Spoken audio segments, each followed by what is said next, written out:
এই উইন্টারে কেমন আছেন? আর আমি হচ্ছে রাজশাহী থেকে বলছি, রাজশাহী ব্লগে।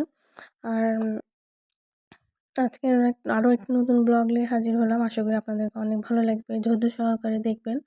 আর ধৈর্য সহকারে দেখে সবাইকে ধন্যবাদ জানাবো।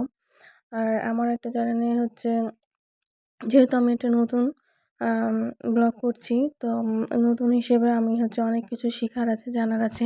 নাই তো আস্তে আস্তে শিখবো। আপনারা আমার পাশে থাকবেন। আর আমার ভিডিও যদি আপনাদের ভালো লাগে, পছন্দ হয়, তাহলে অবশ্যই সাবস্ক্রাইব করবেন, লাইক করবেন, কমেন্ট করবেন, শেয়ার করবেন। আর এই তো আমার আজকে ডেইলি লাইফ। আজকে আমি হচ্ছে প্রথমে বাচ্চাদেরকে স্কুল পাঠিয়ে টিফিন তৈরি করে পাঠিয়ে দিয়েছি। দিয়ে আমি তো রান্নার কাজে চলে আসছি। আজকে রান্না হচ্ছে শুধু মাছ রান্না করব, 2 রকম মাছ। 2 রকম কি 3 রকম হয়তো মাছ রান্না করব। আর ক্যামেরা ধরার মতো কেউ না, আমি নিজেই ক্যামেরা ধরি। ওর জন্য বাচ্চারা স্কুল প্রাইভেটে থাকে, ওরা সময় পায় না।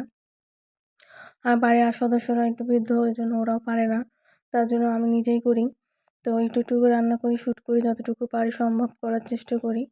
তো আমি হচ্ছে আজকের এই যে মাছ রান্না করব, আর হচ্ছে মুরগির মাংস রান্না করব। 2 রকম মাছ রান্না করব, মুরগির মাংস রান্না করব। আজকের রেসিপি হচ্ছে এগুলোই লাঞ্চের জন্য। সকালে তো গুড মর্নিং আজকে দিলাম না, কারণ হচ্ছে সকাল অনেক আগে পার হয়ে গেছে। এটা 10টার পর থেকে এগুলো হচ্ছে যে ভিডিও করা শুরু করেছি। তারপরে তাড়াতাড়ি রান্না করা হয়ে গেছে। রান্নাটা হয়ে যাওয়ার কারণ আছে কিছু। উইন্টারে শপিং করব হালকা পাতলা। প্রথমবার একটু বাচ্চাদের তো কিছু সোয়েটার, ট্রাউজার, এসব হুডি, টুকিটাকি জিনিস কেনা হয়েছে। আর কিছু কসমেটিক টাইপের লাগবে শীতের জন্য। রাজশাহীতে তো অনেক শীত। তো এই শীতের জন্য রাজশাহীতে তো অনেক বিভিন্ন জায়গায় অনুষ্ঠান হয়, তারপরে হচ্ছে মেলা হয়, পিঠা মেলা, বাণিজ্য মেলা, সব কিছু হয়। কিন্তু এখন আপাতত আমরা বাড়িতে বন্দি আছি, যেতে পারছি না, কারণ এখন হচ্ছে বাচ্চাদের পরীক্ষা। এই জন্য এই পরীক্ষা ডিসেম্বরে একদম 10 তারিখের বা আগ পর্যন্ত আমরা কোথাও যেতে পারবো না।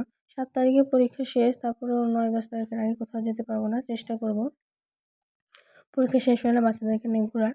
আর তো এই বিড়াল হচ্ছে খাওয়ার জন্য আমাকে ডাকছে, খাবে তাই।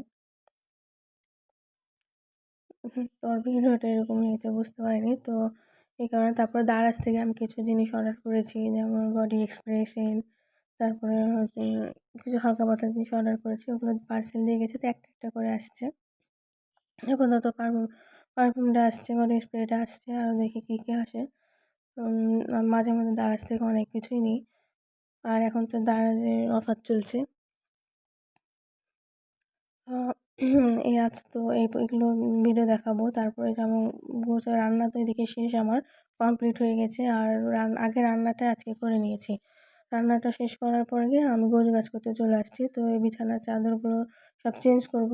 ওই কারণে আপাতত তো এইভাবে তো রাখছি। একটু পরে এগুলো সব পরিষ্কার করব। আর সকাল যেহেতু রান্না হয়ে গেছে ১১টার মধ্যে, তো আমি দেখা যাচ্ছে একটু এই ঘরগুলো একটু ঝাড়া মোছা করে বিছানা চাদর চেঞ্জ করে ১ সপ্তাহ হয়ে গেছে। চেঞ্জ করব, করে সুন্দর করে সব কিছু আবার নতুন করে পরিষ্কার বেডশিটগুলো পারবো। এগুলো দেখা যায় যে এগুলো সব কিছু গোছানো হয়ে গেছে আমার। তো চেঞ্জ করা হয়ে গেছে। এই ঘরে ঝুল ঝাড়লাম, একটু ঝুল ঝেড়ে সব কিছু পরিষ্কার করে ঝাঁটা দিয়ে আমার মোছা হয়ে গেছে কমপ্লিট এই ঘরটা। এখন ওই ঘরটা গোছানো আছে। তারপর গোছানোর পরে মনে করলাম কি যে আজকে মনে হয় বেডশিটটা ওই ঘরে চেঞ্জ করতে আজকে করবো না। নাকি মনে হয় না, থাক করে নিই। এখন তো এখনও সময় আছে হাতের, এগুলো করে নিই। তা হচ্ছে এগুলো করার জন্য আবার হচ্ছে নতুন করে এগুলো করছি। তো এটা হচ্ছে একটু ভিডিওটি হয়ে গেছে, উল্টাপাল্টা হয়ে গেছে। কারণ কি, মানে এটা হচ্ছে যে কম্বলগুলো রোদে দিয়েছি শীতের জন্য, আর ওটা বেশি ঝুল ঝেড়েছিলাম বললাম। দিয়ে ওটার পরে আবার কাপড় ওয়াশিং মেশিনে ধুতে দিলাম। সব কিছু চাদর, ময়লা কাপড় যত কিছু আছে ওয়াশিং মেশিনে ধুতে দিলাম। এটা হয়ে যাবে, দিয়ে তারপরে ওই যে বেডশিটগুলো যেগুলো দেখালাম ওইগুলো নতুন করে ঘর করবো। তো আজকে হচ্ছে যে এরকম তাড়াহুড়া সব কিছুতে, মানে বাসার লোকজন বেশি, বৃদ্ধ লোকও আছে, ওদেরকে খাবার দিতে হয়, বাচ্চাদেরকে যত্ন নিতে হয়, সব কিছু আমি নিজে সামলাই। ওই জন্য তাড়াহুড়ো হয়ে যায়। তারপর আমি চেষ্টা করি একটার মধ্যে যেন সম্পূর্ণ কাজটা আমি করতে পারি। সকালে ভোরে উঠি, 6টার সময় ভোরে উঠে আমার হচ্ছে কাজ শুরু হয়ে যায়। উঠে যে বিছানার চাদরটা চেঞ্জ করে নিলাম, ওই ঘরটা চেঞ্জ হয়ে গেছে, এগুলো চেঞ্জ করে নিলাম। এগুলো সব যারা মোছা হয়ে গেছে, তো গুছলাম। রোদ থেকে নিয়ে আসলে সব কিছু কমপ্লিট, এদের বিছানা ঠিকঠাক করে সব কিছু গোছগাছ কমপ্লিট। এখন বাচ্চারা স্কুল থেকে আসছে, তো এখন তো বন্ধ আপাতত। ওই হচ্ছে প্রাইভেট বন্ধ যেহেতু পরীক্ষা, তো স্কুলে আছে, স্কুল আর 2 দিন চলবে। 2 দিন আগ থেকে স্কুল বন্ধ হয়। 20 তারিখ থেকে বাচ্চাদের পরীক্ষা শুরু। তো আমি একটু স্যুপ রান্না করতে চাচ্ছি, যে দেখো একটু স্যুপ দিয়ে একটু সর্দি ঠান্ডা লেগেছে, তো দেখি যে স্যুপটা রান্না করে দেওয়া যায় কি। তো এই যে আমি স্যুপ রান্না করছি। তো ওদেরকে হচ্ছে যে একটু থাই স্যুপ রান্না করে দেবো। একটু মুরগির মাংস আছে বা এই যে স্যুপ এগুলো আছে, এগুলো দিয়ে সুন্দর করে রান্না করে দেবো। ডিম দিয়ে চাইনিজের মতো করে স্যুপটা আমি রান্না করে দেবো। আর এটা কর্নফ্লাওয়ার গুঁড়াচ্ছি, কর্নফ্লাওয়ার দিলে স্যুপটা একটু গাঢ় হয়। সবাই মিলে আজকে সন্ধ্যার নাস্তাটা হচ্ছে স্যুপ খাবো। সবার হচ্ছে যে সবারই ঠান্ডা লেগে গেছে, বাসার সবারই গলার অবস্থা খারাপ, ওই জন্য এটা হয়। তো গরম গরম সন্ধ্যার সময় গরম গরম স্যুপ খেলে গলায় তাপ লাগলে একটু আরাম লাগে, ভালো লাগে। তো আমি সুন্দর করে চাইনিজ রেস্টুরেন্টে যেভাবে স্যুপ রান্না করে সেই টাইপের রান্না করার চেষ্টা করি। অবশ্য আমি ইউটিউব দেখে চেষ্টা করেছি। তারপরে এর মধ্যে আবার ডিম দিব, 2টা ডিম দিব। 2টা ডিম এখানে একটা দিয়ে পরে দিচ্ছি যে না কম হয়ে যায়, আরেকটা দিই। তো পরে আবার আরেকটা দিলাম। এই ডিমটা যখন বড় করবে তখন আস্তে আস্তে অল্প অল্প করে দিতে হবে। যে নর্মাল পানিতে 2 প্যাকেট স্যুপ দিলাম, আর লবণ দিলাম, আর হচ্ছে যে একটু মরিচের গুঁড়া দিয়ে বরফ তুললাম। আস্তে আস্তে এটা ফুটতে উঠবে, ফুটানো হয়ে গেলে তখন ওর মধ্যে একটু কর্নফ্লাওয়ার গুলিয়ে দিব। আর যে মাংস তো আগে থেকে সেদ্ধ করা থাকে ওটা দিয়ে দিতে হবে। যদি চান মাংস যদি দিতে চান দিলে দিবেন, না দিলে না দিবেন। আর তারপরে আমি যে ডিম ফাটিয়েছি, ডিমটা অল্প অল্প করে দিতে হবে আর নাড়তে হবে, তাহলে সুন্দর গাঢ় চাইনিজের মতো, মানে রেস্টুরেন্টে যেভাবে দেয় সেভাবে হবে, গাঢ় সুন্দর। ডিমটা যে আস্তে আস্তে বলক করবে আর এরকম ঘনত্ব হয়ে আসবে। আর এই ঘন হয়ে আসলে যেহেতু কর্নফ্লাওয়ার গুলিয়ে দিয়েছি, ঘন হয়ে আসলে এটা নামে গরম গরম পরিবেশন করতে হবে, খেতে অনেক ভালো লাগবে।